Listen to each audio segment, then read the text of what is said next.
Queridos amigos y hermanos, muy buenos días, buenas tardes, sea el lugar que usted se encuentra en este momento o en el horario, siéntase acogido y de poder acompañarnos a través de esta conversación, a través de este espacio de conversando la escuela sabática en análisis de la nueva lección, ya número 11, como he ido avanzando en en esta conversación del libro del apóstol Pablo a los Efesios. Lección 11, practiquemos la lealtad suprema a Cristo. En esta oportunidad nuevamente por nuestros queridos amigos José Miguel, nuestro amigo teólogo y que nos acompañará también como panelista, como siempre. ¿Cómo está José Miguel? Damos gracias a Dios, Luciano, porque tenemos otra lección también que nos permite ir avanzando en la comprensión y lo que quiso también entregarnos el apóstol Pablo. Así que bueno, contento y también deseoso de poder compartir también unas impresiones bíblicas y también de los testimonios con respecto al tema de esta semana. Amén. Así es, José Miguel.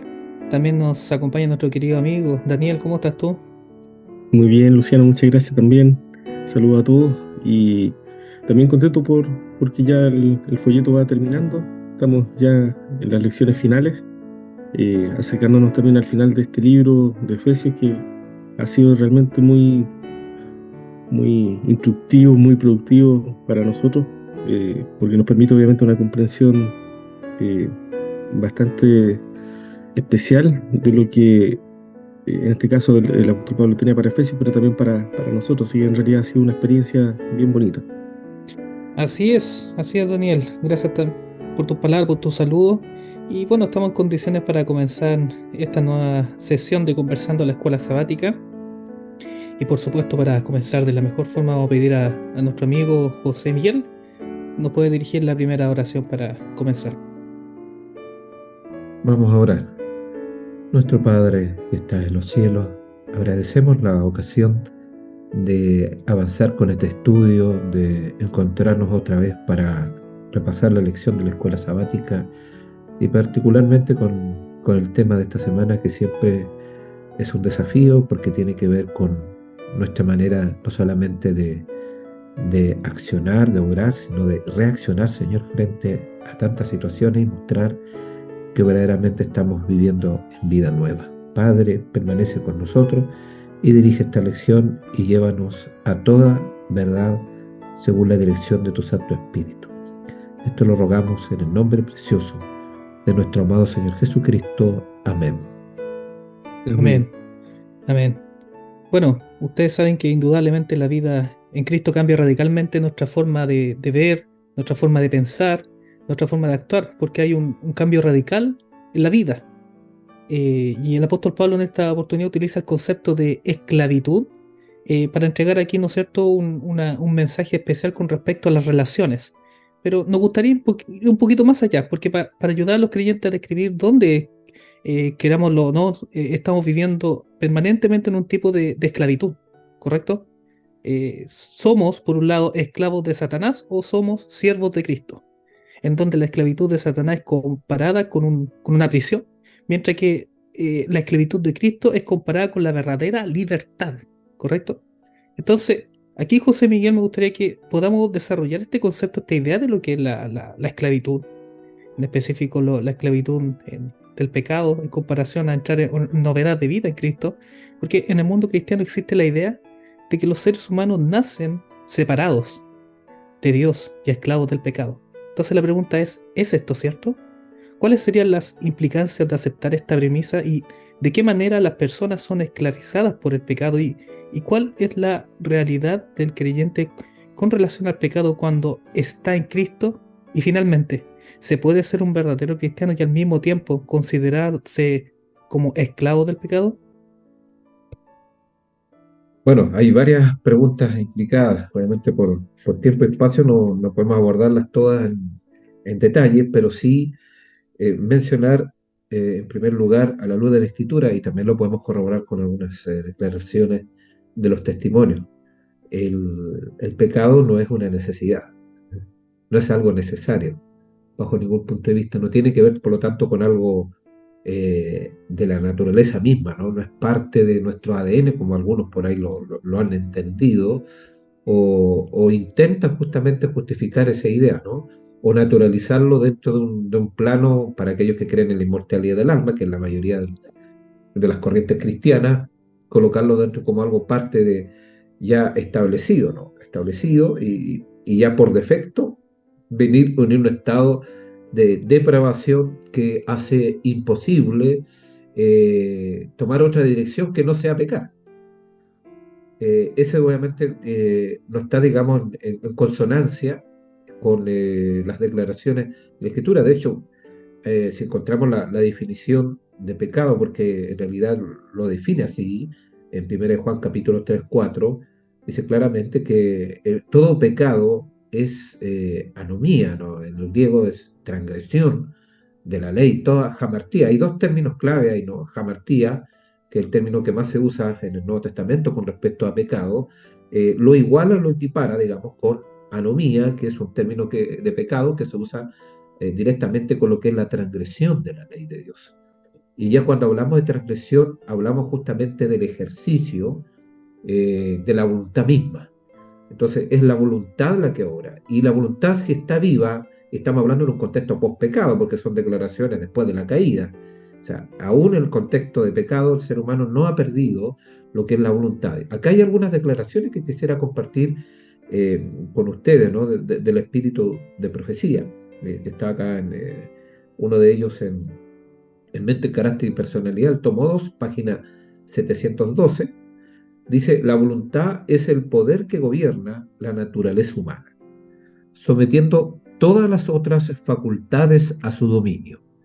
La voluntad no es el gusto o la inclinación, sino el poder que decide, que obra en los hijos de los hombres para obedecer a Dios o para desobedecer.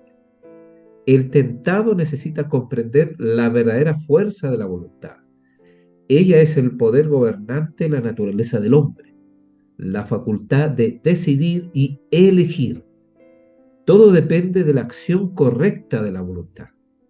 Desear lo bueno y lo puro es justo, pero si no hacemos más que desear, de nada sirve. Muchos se arruinan mientras esperan y desean vencer sus malas inclinaciones. No someten su voluntad a Dios, no escogen servirlo.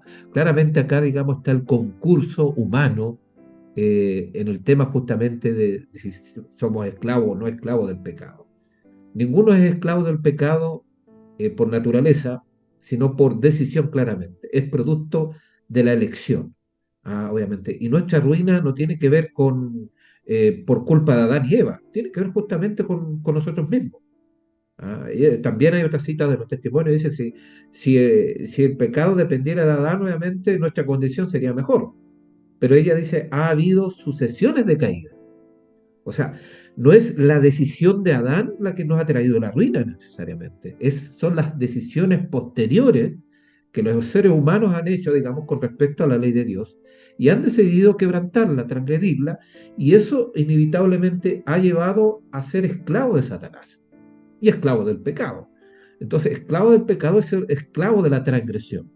Pero eso es producto, obviamente, de una elección, del ejercicio de la voluntad misma. Entonces, nadie está obligado a pecar. Nadie está obligado a transgredir la ley de acuerdo justamente a eso. Entonces, el Señor también nos dice, entregaos a mí, dadme esa voluntad, quitarla del dominio de Satanás, y yo tomaré posesión de ella. Entonces podré obrar en vosotros para querer y hacer mi beneplácito. Entonces, claramente acá nos dice este punto. Entonces, hay otra cita también que también nos aclara este punto. Dice, que nadie diga, no puedo remediar mis defectos del carácter. Porque si alguien llega a esa conclusión, ciertamente no alcanzará la vida eterna. La imposibilidad reside en su propia voluntad. Si usted no quiere, no podrá vencer.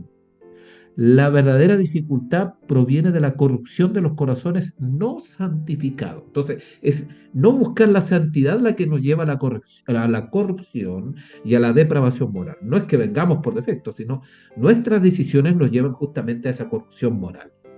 Y esa corrupción moral, mientras más seguimos, se va fomentando y fortaleciendo, y al final, obviamente, pasamos a ser esclavos de Satanás, pero no por culpa de Adán, no por culpa de Dios, obviamente, sino por nuestra propia culpa, por nuestra propia responsabilidad. Claro.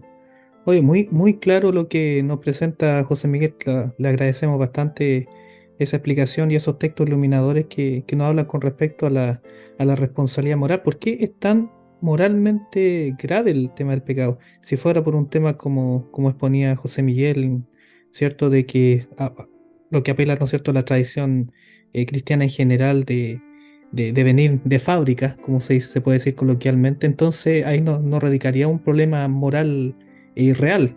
El hecho de que nosotros en forma individual hayamos elegido en nuestras facultades y conscientemente rebelarnos contra Dios, justamente lo que le entrega la gravedad moral al asunto y justamente ahí se entiende lo que es la gravedad misma del tema del pecado y cómo llegamos en consecuencia a ser esclavos del mismo, pero gracias a Dios, ¿cierto?, que tenemos solución a través de lo que Cristo puede operar y opera en los corazones de aquellos que le aceptan.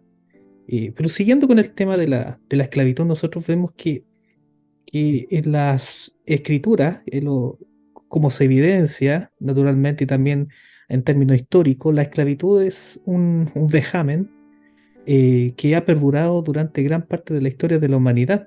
Nosotros podríamos decir que en el mundo occidental cristiano, eso obviamente está superado, pero nosotros vemos que existen otros países, lastimosamente, donde no ha llegado la influencia cristiana occidental, ¿cierto? Existe lamentablemente este vejamen, esta distorsión de la dignidad humana a través de la institución de la esclavitud. Eh, y nosotros vemos que en la escritura, si bien no hay una, digamos, y en particular en los textos de Pablo, no habla directamente contra la institución de la esclavitud, sí hace una resignificación de las relaciones, ¿correcto? Entonces, replantea el apóstol Pablo las relaciones inclusive entre aquellos que estaban dentro de este sistema. Entonces nosotros nos preguntamos lo siguiente, a ver si Daniel nos puede ayudar, ¿de qué manera ser nueva criatura en Cristo cambia nuestra perspectiva del mundo y de las relaciones con los demás?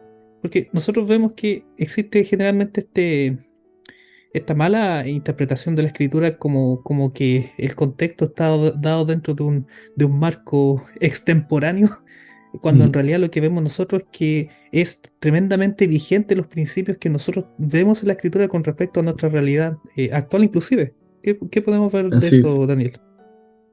Efectivamente, bueno, tristemente por causa del pecado, como tú bien has dicho, se ha degradado la raza humana y se han introducido formas de vida que son opuestas obviamente al plan de Dios, al ideal que Dios tiene para la raza humana.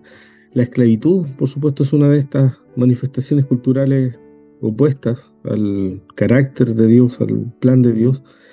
Y efectivamente, como tú bien dices, en la época de Pablo se practicaba la esclavitud, pero también se nos describe que había distintas clases de, entre comillas, amos y distintas clases de esclavos. Habían algunos esclavos que en realidad eran prácticamente uno más dentro de la familia y recibían educación y privilegios de confianza, pero también habían esclavos que eran completamente maltratados, como nosotros los vemos en las películas, usualmente o en la historia, que muchas veces se les ve, digamos, efectivamente totalmente sometidos de manera inhumana a malos tratos.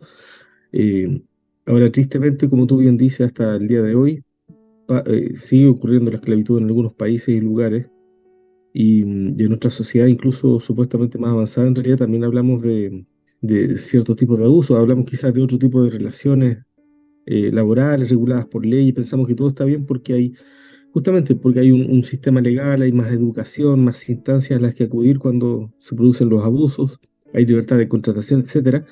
Pero también en realidad los abusos se dan y se cometen injusticias en muchos casos. Entonces, el asunto es que independientemente de la época o el término que nosotros utilicemos, el tema es que como cristianos, y este es el tema de fondo al cual apunta el apóstol Pablo, que como cristianos nosotros tenemos principios que nos gobiernan.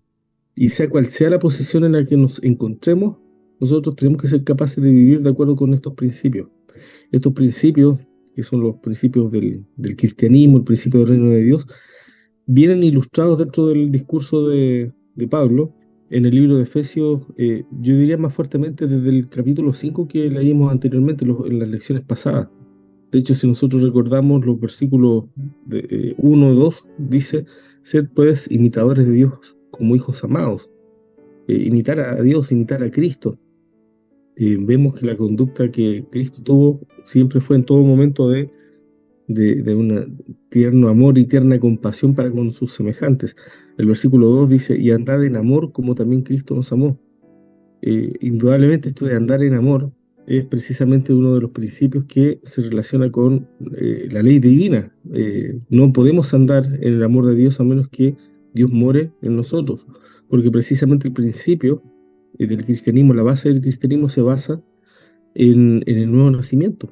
A menos que exista una conversión, un cambio en el corazón, un cambio que solamente puede producir Dios, que solamente Dios lo puede producir, con la colaboración nuestra, con la participación nuestra, al aceptarlo como huésped honrado en el corazón, eh, a menos que ocurra eso, evidentemente no hay ningún cambio en la vida del creyente, no hay ningún cambio en su modo de pensar, de ver, de sentir. Efesios 5:8, más adelante dice, porque en otro tiempo erais tinieblas, mas ahora sois luz en el Señor, andad como hijos de luz. Entonces, yo creo que el contexto, como muchas veces lo hemos dicho, es esencial para poder entender un texto. En este caso estamos viendo Efesios 6, pero el contexto previo de Efesios 5 nos da una pauta para poder entender efectivamente cómo hay un contraste entre la vida pasada y la vida actual, porque hay principios nuevos que nos gobiernan. Y ese es el asunto clave. Nosotros tenemos principios que nos gobiernan y sea cual sea la posición en la que nos encontramos, tenemos que vivir de acuerdo con esos principios. José, por ejemplo, tuvo la oportunidad de vivir como esclavo y luego como gobernante. Y como decía José Miguel recientemente, nosotros tenemos también este mismo libre albedrío que tuvo José. Nosotros tenemos la posibilidad de decidir y escoger cuál es el camino que seguiremos. Podemos andar como hijos de luz, siguiendo, imitando el ejemplo de Cristo, el ejemplo que Él nos dejó, confiando y dependiendo continuamente de nuestro Salvador, o bien andar como hijos de las tinieblas, manteniendo, digamos, esa esclavitud del pecado en nuestras vidas, y por supuesto, al hacerlo, tristemente nuestro carácter se verá moldeado por las normas del mundo. Entonces nosotros tenemos esta oportunidad de poder visualizar lo que es el creyente y lo que puede ser el creyente, justamente como tú decías, en Cristo, porque eso cambia completamente la perspectiva de la vida. Así es, Daniel, muchas gracias. Gracias por establecer un punto bien claro, entre otros, de que en definitiva no son las circunstancias las que nos determinan, sino las decisiones. Y todo esto va en coherencia, obviamente, con el sentido, la definición de pecado que nos entrega José Miguel, ahora con lo que tú dices, sea independiente del lugar que Dios permita que nosotros seamos colocados. Diste el excelente ejemplo de José, ¿cierto? Que pasó del estado de esclavo al estado de gobernador. Él fue siempre luz, ¿cierto? Fue siempre luz, fue siempre una persona en la cual tomó una decisión a partir de la enseñanza que recibió de su padre, ¿cierto? Y fue coherente con eso en su vida, en todas circunstancias, y Dios lo permitió, ¿cierto?, que pudiera llegar a ser una bendición para el mundo entero, independiente de la posición. Entonces, a partir de esto, podríamos hacer una pregunta más cortita, en este caso a José Miguel, con respecto al tema o el texto de estudio de la semana, que está focalizado en Efesios capítulo 6, ¿no es cierto?, del verso 1 al 9, porque ahí se nos habla de la relación de padres con hijos, ¿cierto? Y al mismo tiempo que se habla de la relación entre amos y esclavos, que es el tema que desarrollamos ahora. Entonces, el hilo común entre ambos tipos de relaciones es el concepto de autoridad y respeto a la ley divina. Entonces, la pregunta es, ¿de qué manera Pablo trabaja el concepto de la ley y la autoridad, y cuál es la manera de aplicar este concepto en los tiempos actuales? Bueno, el tema de autoridad es un tema obviamente que está en conflicto permanente, ¿no? Bueno, desde la caída, el ser humano ha tenido problemas con el tema de la autoridad y cada vez obviamente el enemigo ha ido trabajando en la dirección contraria a lo que Dios ha establecido porque ha atacado justamente lo que tiene que ver la ley de Dios. La ley de Dios, obviamente, cuando es entendida en toda su amplitud, en el contexto del gran conflicto, obviamente pasa a cobrar un sentido más profundo, ¿no? Y que nos permite entender la autoridad, no como ya lo vimos anteriormente, coaccionando nuestra voluntad, sino invitándonos libremente, ¿no? Dentro del principio del amor, que está asociado con esto, ¿no? A la obediencia a lo que Dios ha establecido. Ese elemento debiera partir desde la misma gestación, ¿no? La preparación caso de los bebés, ¿no? De enseñarle la autoridad. Tenemos el libro Conducción del Niño, no podemos ver todas las citas por asunto de tiempo, pero yo los invito a que lean. Hay varios capítulos interesantes justamente donde nos ayuda a precisar, ¿no? A orientar lo que es la obediencia ya desde la niñez misma, ¿no? El bebé mismo hay que enseñarle a respetar la ley de Dios, la autoridad de Dios a través, digamos, de el ejemplo, por precepto ejemplo, como dice Ellen White, de los padres. Eso entonces ya empieza a generar las bases para que después el ser humano, cuando ya se desarrolla, crezca, tenga un concepto de la autoridad, no en el sentido, digamos, de violentar su libertad, sino como un privilegio, ¿no? Como decía el salmista, ¿no? Amo tu ley, amo obedecer. Pero eso se genera, digamos, desde la niñez. Entonces, la labor de los padres en este sentido parte desde el mismo momento en que se empieza a gestar, ¿no? Acá entra la parte de la prenatalidad inclusive, ¿no? Y después ni hablar ya cuando el ser humano llega a esta realidad, cuando el ser humano nace, comienzan justamente esos preparativos. ¿Por qué digo esto? Porque esos son aspectos que normalmente a veces no se consideran, no se tienen en cuenta, entonces después ya de manera tardía se intenta generar, digamos, un grado de autoridad, pero ya de manera coercitiva. Ya cuando el niño está grande, cuando es joven una persona, es difícil si no se le enseñó lo que implica eso ya desde los orígenes mismos. Entonces, ahí está, digamos, un punto de partida. Entonces, el tema de la autoridad, la relación padre-hijo, y la relación amo-esclavo tiene que ver con eso. Ahora ya cuando uno es grande y se convierte a Cristo y nace de nuevo, entonces, con respecto a la relación amo y esclavo, entra ya en una situación ya de conversión y siguiendo, digamos, el ejemplo de Cristo, ¿no? Cristo obviamente fue obediente y obediente hasta la muerte. Y el Señor nos invita, obviamente, el que acepta el Evangelio, a vivir conformemente al Evangelio, digamos, no solamente actuando como cristiano, sino, digamos, que eso es lo más difícil, sino reaccionando como tal. Entonces, esta relación amo y esclavo, de autoridad padre-hijo, tiene que ver con una reacción más solamente que una acción, ¿no? Reaccionar, ¿no? Cuando hay una actitud de violencia del amo con respecto al esclavo. Y podríamos entrar acá con respecto al patrón, ¿no? Un concepto más por estos lados internos, el patronazgo y la relación del empleado, también entramos en el mismo plano, ¿no? Siempre, obviamente, el que ha nacido de nuevo no va a entrar desafiando ningún tipo de autoridad, siempre y cuando no esté en conflicto, digamos, con invitarnos a transgredir la ley de Dios. Como dijo Pedro, ¿no? Es necesario obedecer a Dios antes que a los hombres. Si eso no está en juego, obviamente, el apóstol Pablo también, cuando termina hablando de la justificación por la fe y todos los elementos asociados en Romanos, del capítulo 12 en adelante empieza a invitar a vivir siempre sometido, digamos, a las autoridades vigentes, ¿no? Siempre manteniendo, digamos, no una actitud, digamos, de rebeldía, que no esté en juego, obviamente, los mandamientos de Dios. O sea, la rebeldía que no coloca, digamos, como juego, como punto de partida el tema de la transgresión de la ley de Dios, no es aceptada bíblicamente, ¿no? Uno debe someterse, y Cristo lo dijo claramente, a dar a César lo que es de César, y a Dios lo que es de Dios. Da al patrón lo que es del patrón, al dueño lo que es del dueño, al empleador lo que es del empleador, al padre lo que es del padre. Entonces, esa es la manera de actuar, jamás, digamos, desafiando, ¿no? Desafiando autoridad, digamos, donde no colocan en juego nuestros principios. Amén.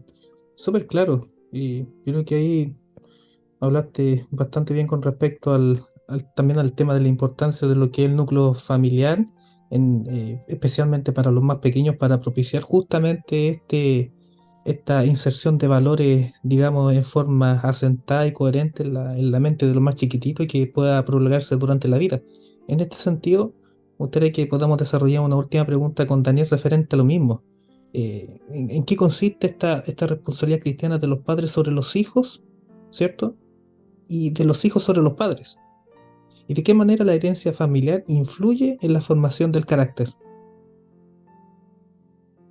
Sí, bueno, estaba pensando justamente lo que mencionaba José Miguel, que se conecta mucho con la pregunta que tú acabas de plantear, porque, bueno, una cosa que me llama la atención poderosamente es que nosotros vivimos en un mundo que va destruyendo los roles, por un lado, ¿no es cierto? Los roles dentro de la familia, va destruyendo el sentido de identidad del ser humano, de lo que es el ser humano en realidad en relación a la creación de Dios, ¿no es cierto? Vemos una sociedad que va destruyendo el concepto de la autoridad, lo que significa la autoridad, y por supuesto, por ese lado va destruyendo también las familias. O sea, en vez de unir las familias, la sociedad actual lo que hace es separarlas, las va disgregando, nos va separando a los unos de los otros. Los padres, de hecho, encuentran cada día más excusas dentro de las leyes, dentro de las normas culturales del día de hoy, para ser irresponsables respecto de su rol como padres, y los hijos lo mismo. Los hijos también van encontrando excusas para ser más irresponsables eh, dentro de su familia y dentro de la sociedad. Temas como lo hemos dicho anteriormente, como la misma ideología de género y las políticas estatales en muchos países van eliminando la posibilidad de ejercer autoridad de los padres sobre los hijos, y sabemos que cuando los padres eh, pierden esta autoridad es muy difícil de recuperar. Tristemente, los padres olvidan muchas veces que tener autoridad es parte de su responsabilidad como padres y como seres humanos. Ahora, cuando nosotros pensamos en el fondo, en el trasfondo, mejor dicho, de este asunto, el trasfondo es cósmico, sigue siendo el gran conflicto. O sea, dentro del gran conflicto, Satanás comenzó su guerra contra Dios desafiando su autoridad, precisamente. Y Satanás sabe que si logra destruir el concepto de la autoridad en la familia, también logrará que tengamos problemas de autoridad con Dios, porque indudablemente aquí hay un modelo en la familia que se representa y que se amplifica finalmente nuestra relación con Dios. La palabra autoridad está por eso totalmente ligada a nuestra responsabilidad como cristianos. Y esta comienza, como muy bien decía José Miguel, en la etapa prenatal, o sea, desde antes que los hijos nazcan, porque en realidad el desarrollo del carácter mismo comienza antes de que los hijos vengan al mundo. Aquí es donde nosotros vemos la responsabilidad de los padres, y en la Biblia se nos menciona en varios textos, fundamentalmente, bueno, ahí vemos, hay una versión que me llamó mucho la atención cuando se habla en Deuteronomio 5, versículos 9 al 10, de los mandamientos de Dios, y dice la nueva versión internacional, dice, no te postres delante de ellos ni los adores. Yo, el Señor, tu Dios, soy un Dios celoso. Cuando los padres son malvados y me odian, yo castigo a sus hijos hasta la tercera y cuarta generación. Por el contrario, cuando me aman fielmente y cumplen mis mandamientos, les muestro mi amor por 1000 generaciones. Este es un texto que vamos a conectar muy bien con lo que dice el espíritu de profecía, porque cuando nosotros miramos esta cita, dice, ¿no es cierto?, que los padres, cuando los padres son malvados y me odian, yo castigo a sus hijos hasta la tercera y cuarta generación. ¿A qué se referirá esto? Bueno, en el libro Patriarcas y Profetas, la página 278, dice, es inevitable que los hijos sufran las consecuencias de la maldad de sus padres, pero no son castigados por las culpas de sus padres a no ser que participen de los pecados de estos.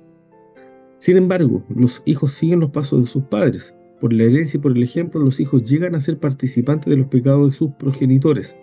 Las malas inclinaciones, el apetito pervertido, la moralidad depravada, además de las enfermedades y la degeneración física, se transmiten como un legado de padres a hijos hasta la tercera y cuarta generación. Esta terrible verdad debiera tener un poder solemne para impedir que los hombres sigan una conducta pecaminosa. O sea, tremendo como vemos efectivamente que efectivamente hay una transmisión de las consecuencias del pecado. Aquí nosotros tenemos siempre que distinguir, por eso es tan importante lo que veníamos mencionando desde el principio, y José Miguel también, y tú, Luciano, también lo han enfatizado muchas veces, pero nunca es insuficiente. El pecado genera consecuencias. El pecado y las consecuencias son cosas distintas.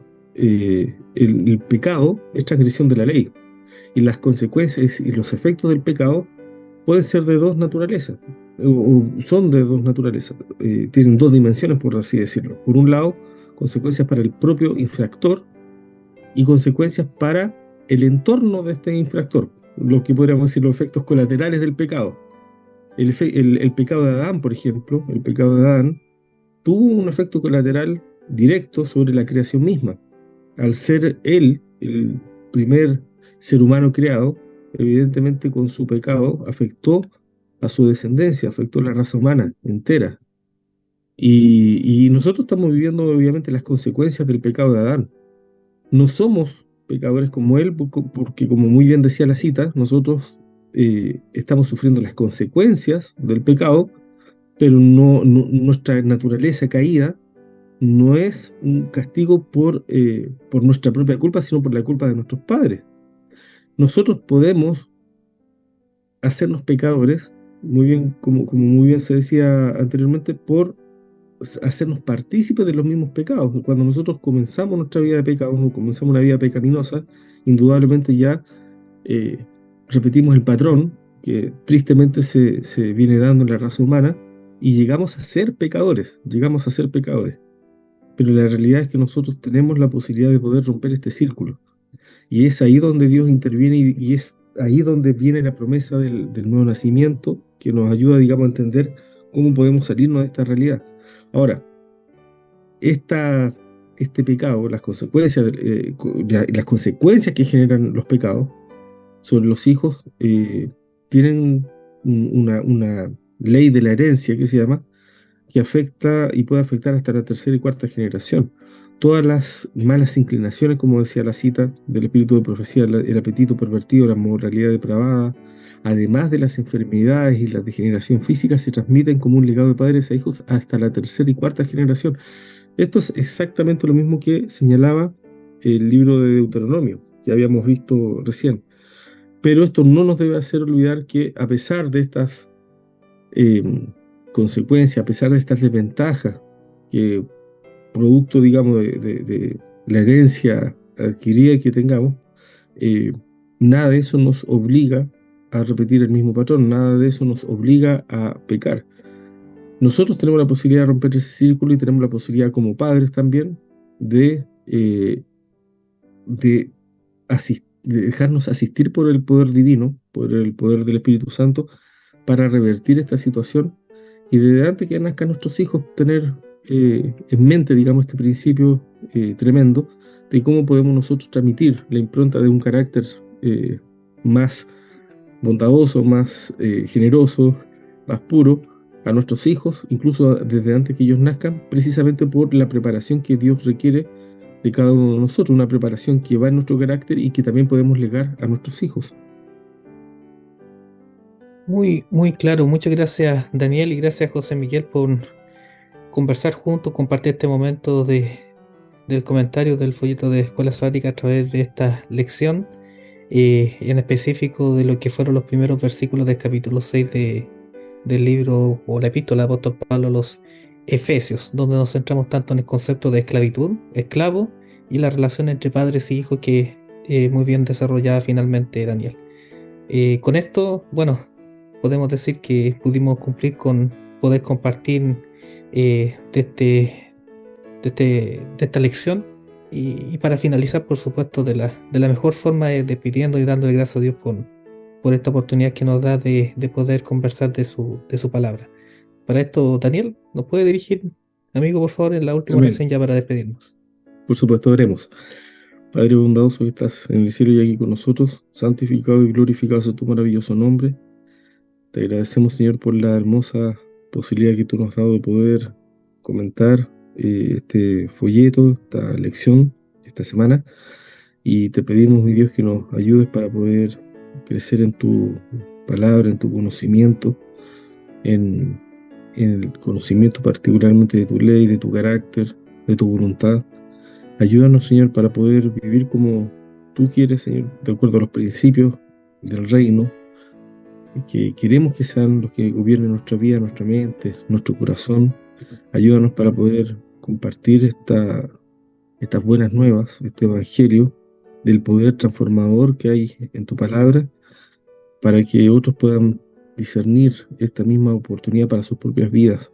Ayúdanos para ser transmisores de este evangelio en carne viva, ser instrumento en tus manos, Señor. Te lo pedimos humildemente, no por méritos nuestros, sino solamente por los méritos de nuestro amado Salvador Jesús. Amén, Señor. Amén.